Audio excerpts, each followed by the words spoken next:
Bismillahirrahmanirrahim. Assalamualaikum warahmatullahi wabarakatuh.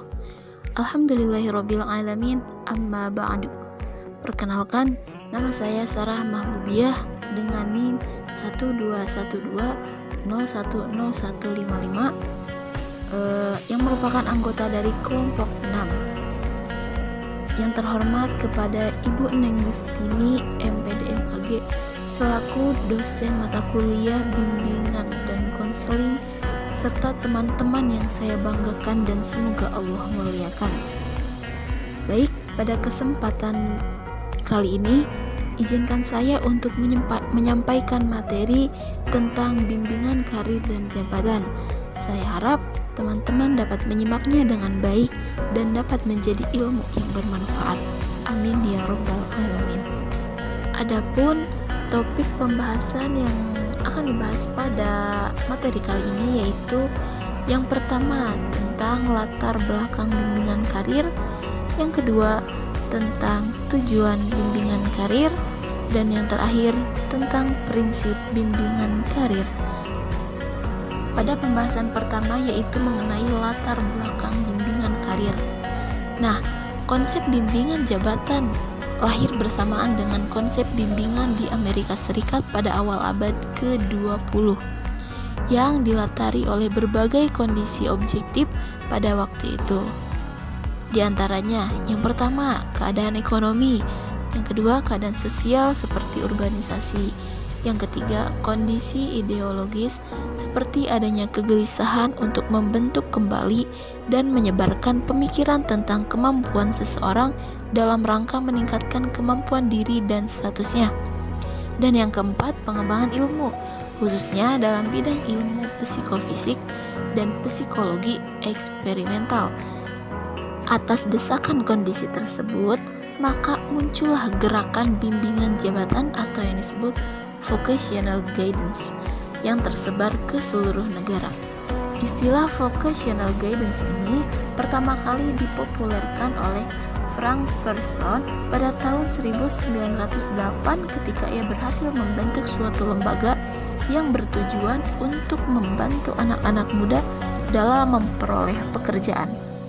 Nah, pada awalnya penggunaan istilah vocational guidance ini lebih merujuk pada usaha membantu individu dalam memilih dan mempersiapkan suatu pekerjaan, termasuk di dalamnya berupaya mempersiapkan kemampuan yang diperlukan untuk memasuki suatu pekerjaan.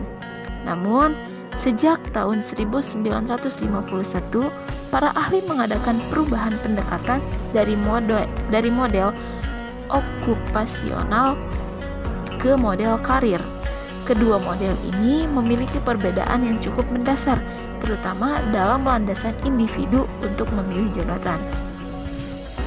Pada model okupasional lebih menekankan pada kesesuaian antara bakat dengan tuntutan dan persyaratan pekerjaan. Sedangkan pada model karir tidak hanya sekedar memberikan penekanan tentang pilihan pekerjaan, namun mencoba pula menghubungkannya dengan konsep perkembangan dan tujuan-tujuan yang lebih jauh, sehingga nilai-nilai pribadi, konsep diri, rencana-rencana pribadi, dan semacamnya mulai turut dipertimbangkan. Bimbingan karir tidak hanya sekedar memberikan respon kepada masalah-masalah yang muncul, akan tetapi juga membantu memperoleh pengetahuan, sikap, dan keterampilan yang diperlukan dalam pekerjaan. Penggunaan istilah karir dalamnya terkandung makna pekerjaan dan jabatan sekaligus rangkaian kegiatan dalam mencapai tujuan hidup seseorang. Hatari menyebutkan bahwa istilah bimbingan karir mengandung konsep yang lebih luas.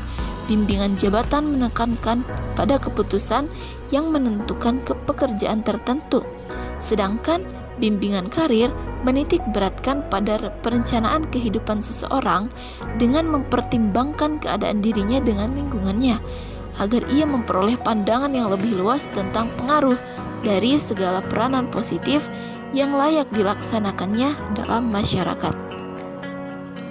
Bahkan sampai saat ini, bimbingan karir tetap masih merupakan salah satu bidang bimbingan dalam konteks kurikulum berbasis kompetensi dengan diintegrasikannya pendidikan kecakapan hidup dalam kurikulum sekolah, maka peranan bimbingan karir sungguh menjadi amat penting, khususnya dalam upaya membantu siswa dalam memperoleh kecakapan vokasional, yang merupakan salah satu jenis kecakapan dalam pendidikan kecakapan hidup. Terkait dengan penjabaran kompetensi dan materi layanan bimbingan dan konseling di SMA, bidang bimbingan karir diarahkan untuk yang pertama, pemantapan dan pemahaman diri berkenaan dengan kecenderungan karir yang hendak dikembangkan. Yang kedua, pemantapan orientasi dan informasi karir pada umumnya dan karir yang hendak dikembangkan pada khususnya. Yang ketiga, orientasi dan informasi terhadap dunia kerja dan usaha memperoleh penghasilan untuk memenuhi kebutuhan dan tuntunan hidup keluarga, masyarakat, bangsa, dan negara. Yang keempat, pengenalan berbagai lapangan kerja yang dapat dimasuki tamatan SMA. Yang kelima, orientasi dan informasi terhadap pendidikan tambahan dan pendidikan yang lebih tinggi, khususnya sesuai dengan karir yang hendak dikembangkan. Dan yang terakhir, khusus untuk sekolah menengah kejuruan, pelatihan diri untuk keterampilan kejuruan khusus pada lembaga kerja seperti instansi, perusahaan, industri, sesuai dengan program kurikulum sekolah menengah kejuruan yang bersangkutan. Baik, untuk pembahasan yang kedua yaitu tentang tujuan bimbingan karir. Tujuan akhir bimbingan dan konseling di sekolah secara umum sama dengan fungsi tujuan pendidikan nasional sebagaimana tercantum dalam Undang-Undang Republik Indonesia Nomor 20 Tahun 2003 tentang Sistem Pendidikan Nasional Bab 2 Pasal 3 yang berbunyi, pendidikan nasional berfungsi mengembangkan kemampuan dan membentuk watak serta peradaban bangsa yang martabat dalam rangka mencerdaskan kehidupan bangsa, yang bertujuan untuk berkembangnya potensi peserta didik agar menjadi manusia yang beriman dan bertakwa kepada Allah, berakhlakul karimah, sehat, berilmu, cakap, kreatif, mandiri, dan menjadi warga negara yang demokratis serta tanggung jawab. Nah, adapun secara khusus tujuan bimbingan karir di SMK itu untuk membantu atau memfasilitasi perkembangan individu agar memiliki kemampuan. Yang pertama, memahami dan menilai dirinya, terutama potensi dasar. Apa potensi dasar? Yaitu ada bakat, minat, sikap, kecakapan, dan cita-cita yang terkait dengan dunia kerja yang akan dimasukinya kelak. Keberhasilan dan kenyamanan dalam suatu karir amat dipengaruhi oleh kemampuan individu memahami dan menilai potensi dasar yang dimilikinya. Oleh karena itu, setiap siswa perlu dibantu untuk memahami potensi dasar dirinya sehingga menentukan pilihan atau mengambil keputusan yang sesuai dengan dunia kerja pilihannya itu. Nah, yang kedua, dari tujuan bimbingan karir ini menyadari dan memahami nilai-nilai yang ada pada diri dan masyarakatnya sehingga menumbuhkan sikap positif terhadap dunia kerja. Sikap positif berarti individu mau bekerja dalam bidang pekerjaan apapun tanpa merasa rendah diri, yang penting bermakna bagi diri dan lingkungannya serta sesuai dengan norma agama yang dianutnya.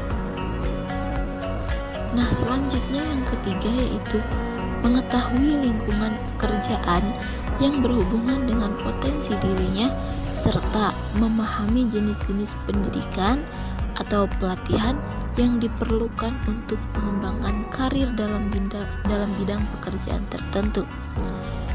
Yang keempat, menemukan dan dapat mengatasi hambatan-hambatan yang disebabkan oleh faktor diri dan lingkungannya. Yang kelima, merencanakan masa depan. Apa maksudnya?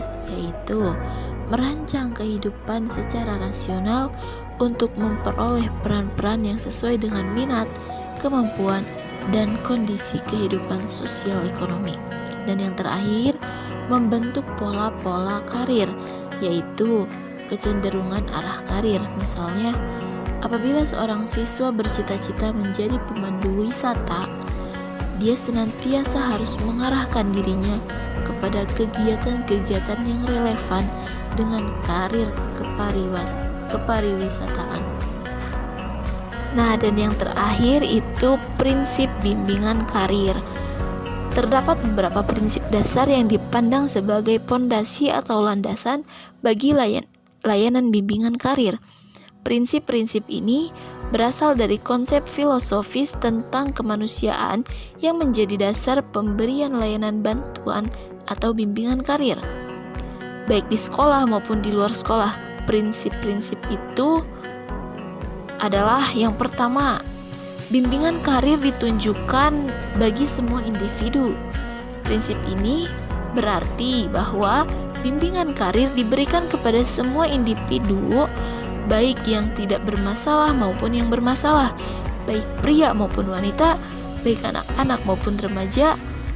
Dengan demikian, bimbingan karir merupakan suatu proses bantuan atau layanan yang berkelanjutan dalam seluruh perjalanan hidup seseorang, bukan merupakan peristiwa yang terpilah satu sama lain. Yang kedua, bimbingan karir ini merupakan bantuan yang diberikan kepada individu yang sedang dalam proses perkembangan.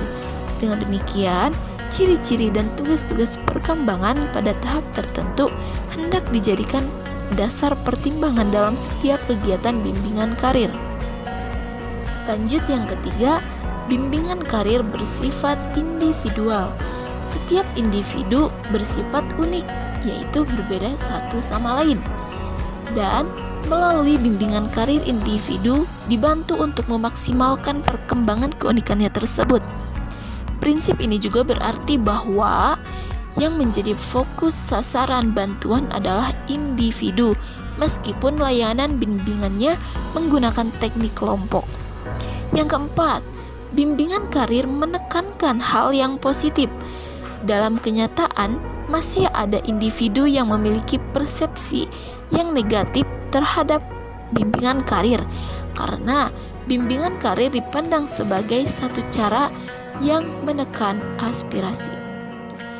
Yang kelima, bimbingan karir merupakan usaha bersama.